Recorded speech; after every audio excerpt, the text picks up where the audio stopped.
anything unexplainable or just simply an interstellar object that's behaving differently than perhaps a normal, a normal object would. Maybe there's some sort of a pattern with it. I don't know. But what do you make of this? Someone in the chat, Eddie Schwab in our chat, says this thing looks like the Doomsday Machine from Star Trek. Yes, from the 1960s episode called The Doomsday Machine. It looks exactly like that, kind of like this long cylindrical looking object. Well, from the get-go, when it was discovered back in July of this year by the Atlas telescope system, what it showed was that this was on a path that was like within 5 degrees of the ecliptic, which is very unusual, and that it would pass close by several major planets.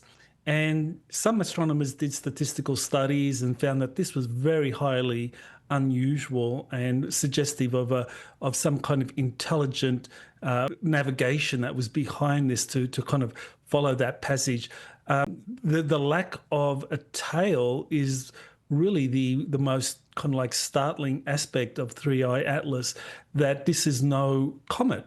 And this is something that you can see in the very latest, the most recent image that just came out today from the European Space Agency that shows, and I think I sent you a GIF file of 3I Atlas from the ExoMars European Space Agency orbiter that shows a kind of dot.